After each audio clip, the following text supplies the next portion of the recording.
I think it's difficult to overstate just how catastrophic the state of the Home Office has become. Shabana Mahmood, the new Home Secretary, has said that what her predecessors lacked was the courage to admit its chaos. The Home Office is not yet fit for purpose, and after today's confirmation, through both her statement and the experience of anyone unfortunate enough to use gov.uk1 login to have to register for that misery. This is not merely bureaucratic inconvenience, it's symptomatic of systemic decay. I spent nearly 4 hours navigating this supposed unified system myself, and it stands as an emblem of the very culture Mahmoud has condemned: clunky design, disjointed departments, contempt for the user, and the illusion of competence hiding a hollowed out state and a level of arrogance which is really difficult, arrogance and laziness which is really difficult to justify in the 21st century. The release of Nick Timothy's suppressed report has pulled back the curtain.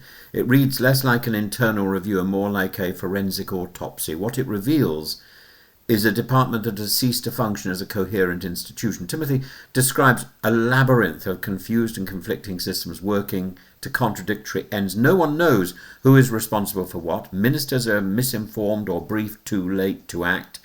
Officers view failure as inevitable. The Home Office, in short, has become an organisation that no longer believes in its own purpose. I have been calling it out for years. And now at least the mechanics of the system are finally agreeing with me and recognising their own inadequacy. Mahmoud's acknowledgement that it was set up to fail echoes John Reed's famous 2006 verdict that it wasn't fit for purpose. But unlike Reed's time, the dysfunction has now morphed. It's like a cancer. It's spread. The internal culture is a toxic mix of defensiveness, cowardice and self-indulgence. Timothy found that too many officials preferred listening circles about feelings and identity to the difficult work of immigration enforcement. Civil servants worked from home even during major crises, and senior officials remained cocooned in Whitehall while operational staff in Croydon and Liverpool were left to shoulder impossible workloads. This isn't simply inefficiency, it's a moral failure of administration at the heart of our government. The Home Office has become detached from reality. Officials falsely reassured ministers, skewed decision-making, and in some cases contributed directly to crises such as the overcrowding at Manston detention camp. A department charged with securing borders, upholding law, has become a theatre of self-deception.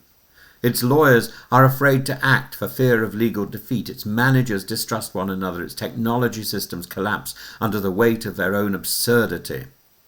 And the secrecy surrounding the report only compounds the scandal. It was literally kept in a locked cabinet, accessible only at the discretion of a single senior aide, and even after a 2-year legal battle, the Home Office argued that publication would be distracting.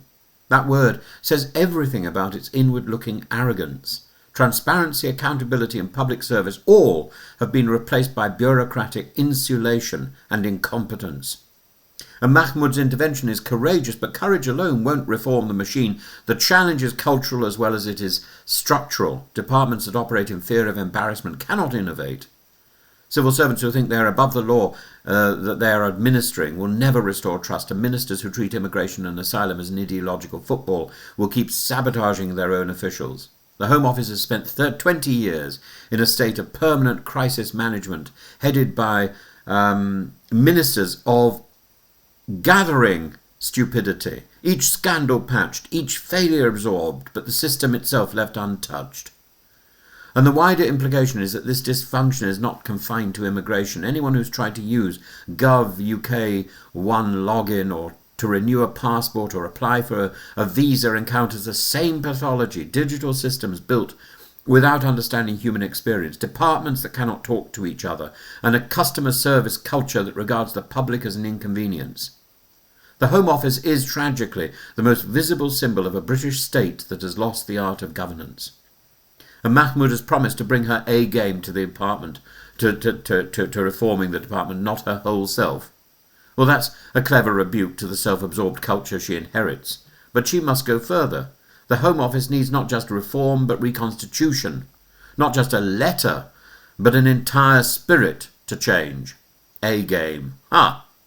a new operating model, a complete review of IT infrastructure, a professional service ethos, and above all, humility before the public it serves. The machinery of government must be rebuilt for competence, not comfort, for results, not rituals.